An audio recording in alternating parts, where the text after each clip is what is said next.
Going on, guys? Orms Forum coming at you guys today with another video, and today's video is the Week 6 preview of the Cincinnati Bengals visiting the Detroit Lions for a matchup.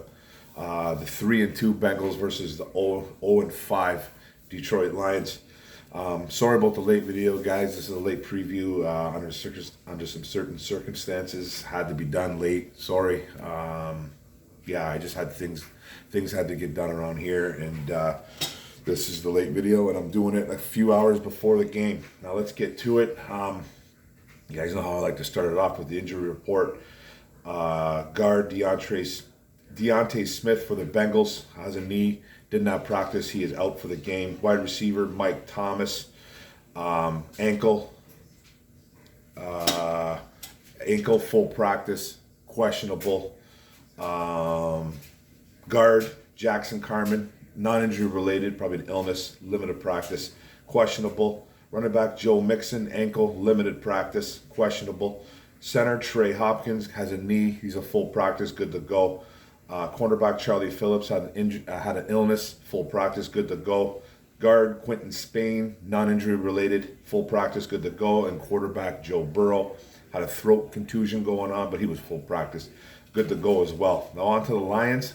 Outside linebacker Trey Flowers had a knee, limited practice, good to go. I think we'll be seeing that the rest of the year. He did play last week and had a decent game. Tight end TJ Hawkinson, another guy, will be on the injury report all year. Has a knee, limited practice, questionable. He should be good to go, no problem. Running back DeAndre Swift with a groin, same thing, limited practice, questionable. Running back Jamal Williams had a hip and an illness, limited practice, questionable. He should be good to go as well too. Guard Jonah Jackson had a shoulder. He was a full practice. He's good to go. Cornerback Amani Oruwariye had a hip, full practice, good to go. So same kind of deal as last week, guys. A couple maybe new additions, but we're going to see guys like Flowers, Hawkinson, Swift every week on that injury report, because they just need to baby those injuries, because those guys, you know, they've suffered some injuries in the past, so we just need to baby them. Now, but let's go on to the positions.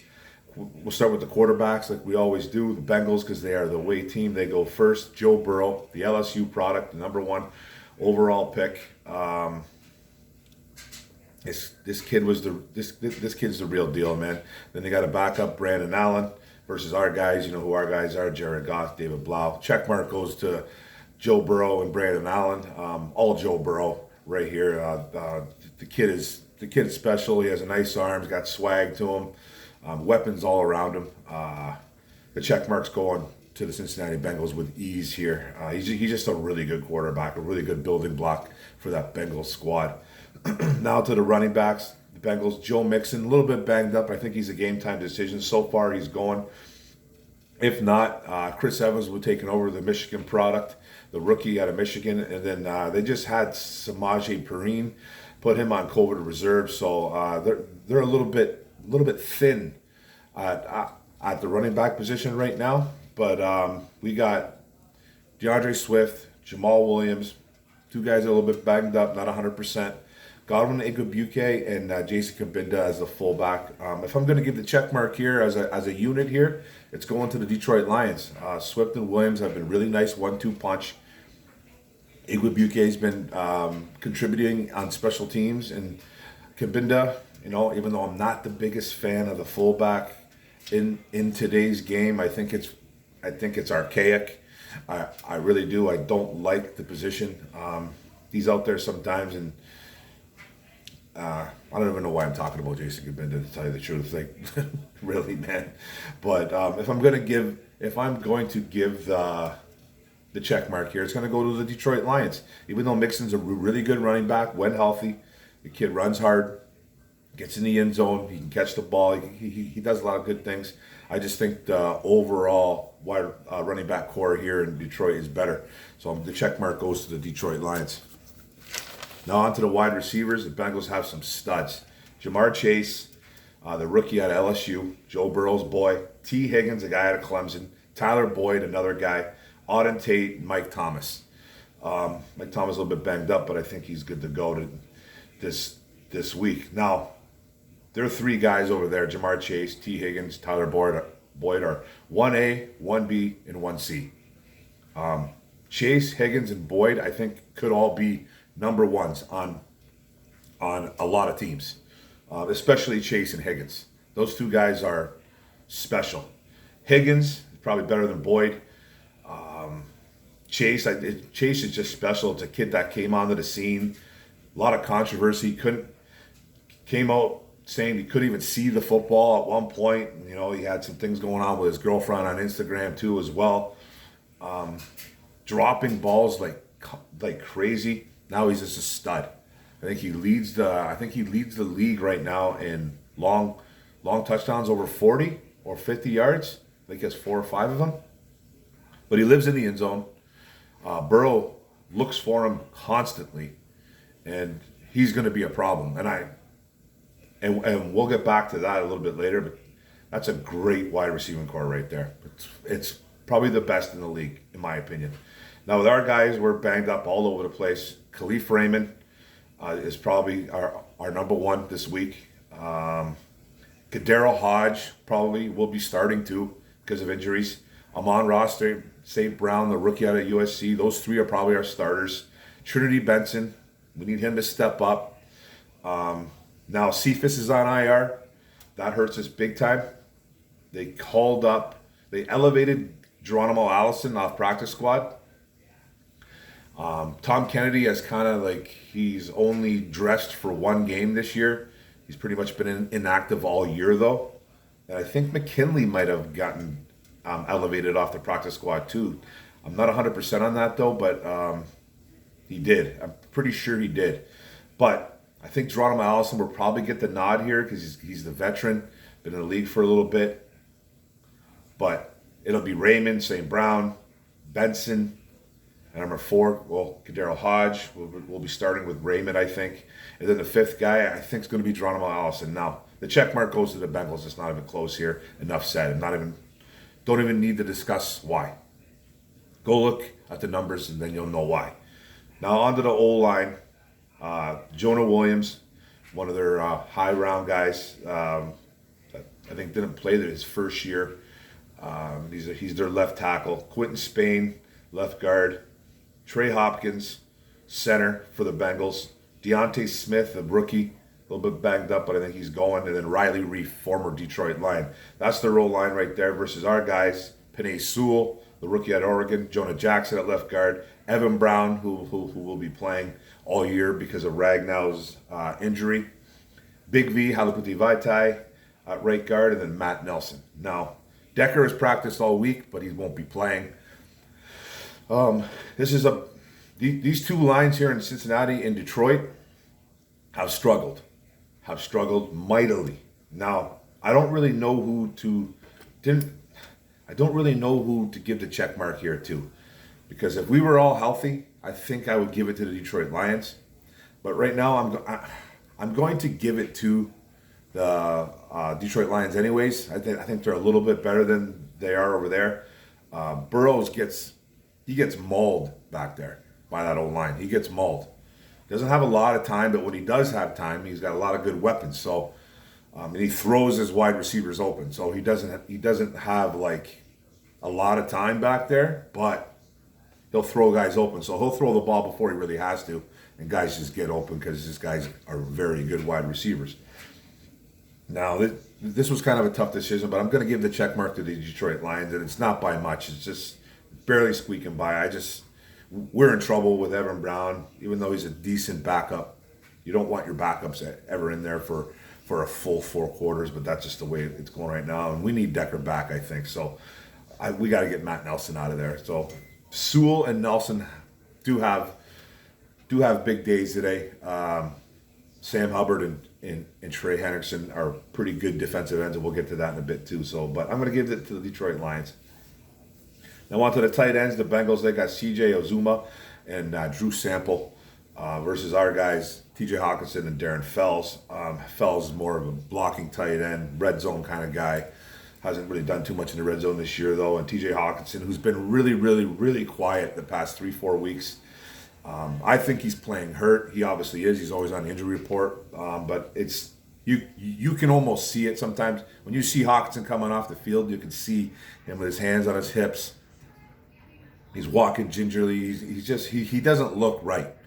And he's not catching a lot of football, so that's just what it is. And there are guys over there. They don't have anything really special. C.J. Ozuma had a decent game a couple weeks ago. Had a really nice game with a couple touchdowns on a primetime game. But he's nothing special. But he's not bad. But I'm going to give the check mark to the Detroit Lions here in that tight end unit right there. Now on to the defense with the D line and the edge. The Bengals, Sam Hubbard and Trey Hendrickson are their bookend defensive ends. Two pretty good defensive ends right there that can get to the quarterback, make some plays on the run too as well. B.J. Hill, who I think leads that team in sacks, he's the run stuffer / guy that gets to the quarterback and plays some D tackle, nose tackle, whatever, mainly D tackle. DJ Reader, the big acquisition they got from the Houston Texans. Larry Ogunjobi, a guy that came from the Browns. Cam Sample, Wyatt Ray, and then Josh Tupou. Really good unit over there. They create a lot of problems. They create a lot of mismatches. They're just a really solid unit over there. Versus our guys, Charles Harris, who's having a great year finally in the NFL. He's kind of busted out in Miami and didn't do much in Atlanta. I thought Atlanta maybe shouldn't have got rid of him right away, but they did.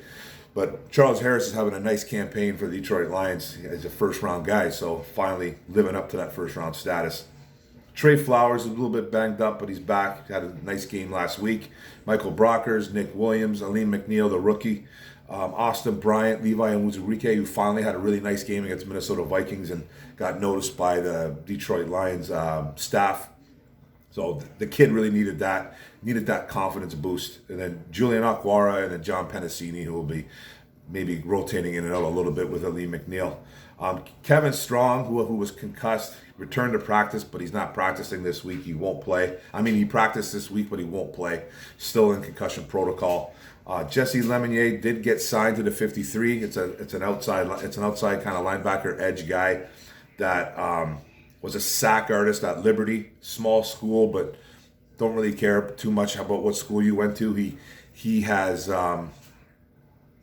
produced, and then the Chargers had him. He was producing big time in preseason, and the Detroit Lions ended up picking him up after the Chargers released him. He's a little bit of a one-trick pony, but I'm thinking that he could maybe come in on some packages and just get some pass rush in him, and then. Deshaun Cornell's over there too. I'm not sure what's going on with him. Is he going to make his debut? I've yet to be determined if he's going to be activated or inactive. Don't really know yet, but I'd really like to see Deshaun Cornell in there one day. But he's kind of behind the 8 ball right now, behind a lot of guys like Brockers, Williams, Levi Onwuzurike, Penasini, but he's more of a true nose guy. But Cornell could be inactive against their guys. And then I'm going to give the check mark here. Just, again, slightly to the Cincinnati Bengals because I really like Sam Hubbard and Trey Hendrickson. They're not your speed type of rushers, but they're guys that can get to the quarterback. And B.J. Hill is a really good inside guy, and DJ Reader can stuff the run too. Just a solid unit over there too. Ours is getting better. We still can't stop the run though at all, and it has a lot to do with the D line. Linebackers too as well, but the D line has to start that up. They gotta take on blocks, they gotta plug holes, and they're not doing that well. They're not doing it good at all. So I have to give the edge to the Cincinnati Bengals and Sam Hubbard and Trey Hendrickson. That those guys are two pretty good defensive ends, and B.J. Hill and DJ Reader just add to that group. It's a pretty solid group. So the check mark goes to the Bengals and the D-line edge group. Now on to the linebackers. Bengals. They got a kid over there from Wyoming named Logan Wilson who is really good, man. Keep an eye on this kid this week. He is a tackle machine. He intercepts the ball. He can sack the quarterback. He causes disruption all over the field. He doesn't come off the field. He's a 3-down linebacker, and he's good. He's a really good linebacker. Second-year kid. Loved him coming out. Keep an eye on this kid. Watch out. He's going to make plays today. Versus another guy they got over there, Jermaine Pratt, who's another really good linebacker, I think, over there, who can make some plays too. Then they got Akeem Davis-Gaither, and then Marcus Bailey.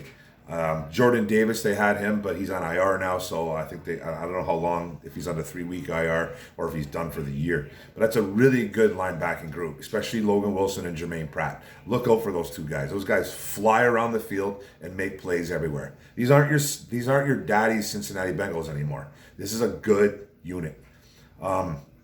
Versus our guys, and our guys have stepped up in the linebacker room. I'm not going to diss these guys. Alex Anzalone, I want to formally apologize to you because you've played well since Jamie Collin has departed. You had some sacks, you had a sack or two. You've picked off the ball. You're making tackles, playing well. He's a leader in that linebacker room, and we make fun of him a lot. I want to apologize to him because he's actually playing good football. He's no game breaker or anything like that, but he's playing a lot better than he has in the past years, and he's staying healthy. Like, knock on wood. Oops, you know what I mean? I don't want to jinx the kid or nothing like that, but he's played well. So we got Alex Anzalone, Derek Barnes, who's played some good football lately. He missed a couple tackles out there, though he needs to clean up some things. Jalen Reeves-Maben, who made a great play last week against the Minnesota Vikings, stripping the ball from Madison. I feel sorry for him because he put that team in position to win. They got the touchdown because of it too, and got the 2-point conversion. They still lost. Felt bad for that whole unit actually. Josh Woods, who we acquired from the practice squad of the Bears, he had a couple tackles last week as well. I think it was mainly on special teams, but he got in there. Then Anthony Pittman too. So, but I have to give the check mark to the Cincinnati Bengals. Just a really good unit over there. Now on to the DBs, and it's the last position group. Von Bell, safety over there. Jesse Bates, two tackling machines that fly all over the field. Eli Apple, kind of a journeyman who's been all over the place, cornerback. Mike Hilton, acquisition from the Pittsburgh Steelers. Chidobe Awuzie, Trey Flowers. He's a new acquisition from the Seattle Seahawks. They released him, I believe. I don't know if he'll be active this week because I think he just got picked up, so I don't think he'll be activated this week. Darius Phillips, Ricardo Allen, who just came back from injury, and Jalen Davis, Brandon Wilson, Nick McLeod, the rookie as well. Versus our guys, Will Harris, Tracy Walker. Tracy Walker has played some good football for the Detroit Lions the past week or two, especially last week against Minnesota. He was all over the field, deflecting balls, making plays, hitting. He looked good last week. We need him to do that consistently, though. He's very, very inconsistent. He's super inconsistent. We just need him to be better every week. Dean Marlowe in there, and then Daryl Worley kind of rounded off for the safeties. Not a great safety room whatsoever. Tracy Walker being the best one. Versus our guys, Amani Oruwariye, AJ Parker, Bobby Price, Jerry Jacobs, keep that name in mind. Nikel Roby Coleman, who just got elevated off the practice squad, which kind of makes a little bit of sense. We have some injuries all over the place, and the Cincinnati Bengals love to go 3 wide all day because they have 3 monsters at wide receiver. So those guys are constantly on the field. So this game, it's going to be tough. This is a tough game. Let's talk about the game now. But I'm going to give the check mark right here. I'm probably going to give it. There's nothing really that stands out to both of these units here. I like Von Bell and Jesse Bates. Walker, they don't have the best. They don't have the greatest corners. I'm almost going to give this a tie. Right here. Another tie going on arms for him. So I don't really know who to pick here. I like Von Bell and Jesse Bates for the Bengals. They make plays. But I also like Tracy Walker. And AJ Parker's been really good for an undrafted free agent. Jerry Jacobs. But this is going to be a tough game, guys. This is a game where the Cincinnati Bengals, their bread and butter is they have a really good offense now. Their weakness on the offense is obviously their O-line room. You can get to Joe Burrow. You can get into the backfield. Joe Mixon is a good running back. They don't create a ton of holes for Joe Mixon and Chris Evans, if Chris Evans even gets any looks. But this is a team, a Detroit team that can't stop the run. So we do have we are facing a banged up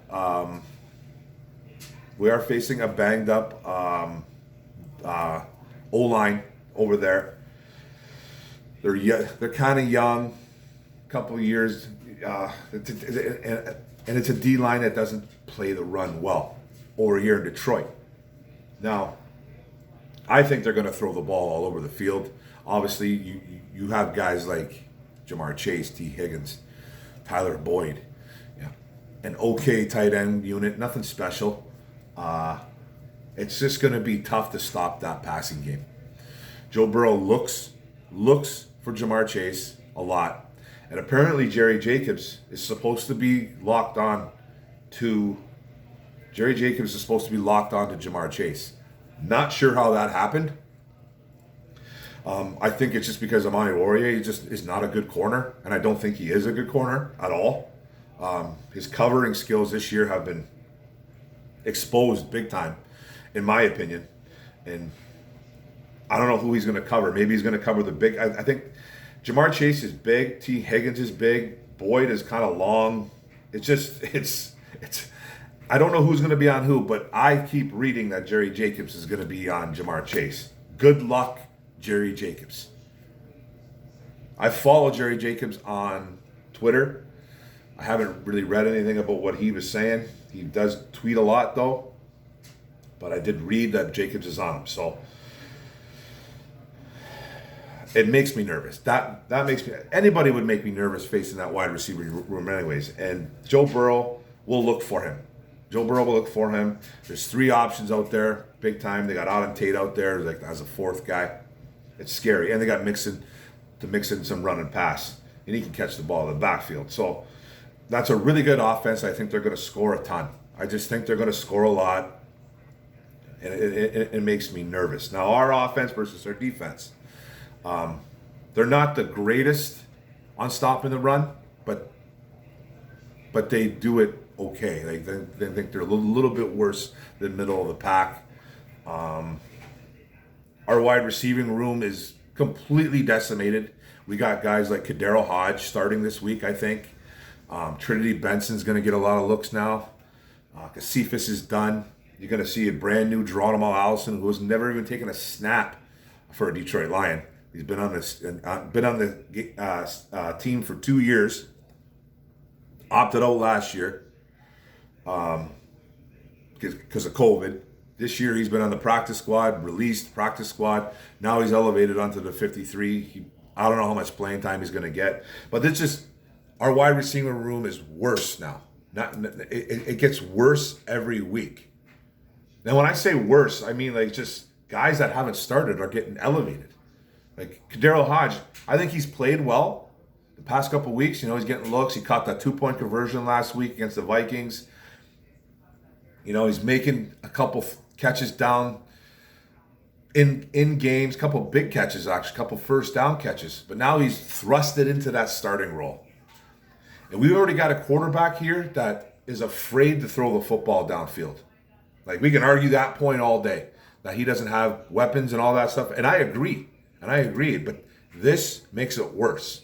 Now you got less weapons. Like, Cephas is done.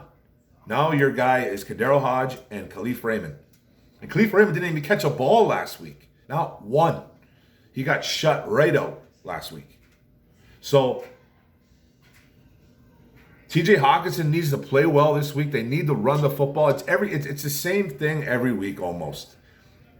They have to open things up for Goff.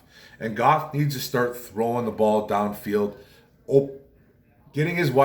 throwing his wide receivers open. Just because there's one guy, 1 yard between or 2 yards, he won't make that throw. He has to see a guy open 4 or 5 yards to make a throw. That's what I notice. And that's not how you play football in the NFL.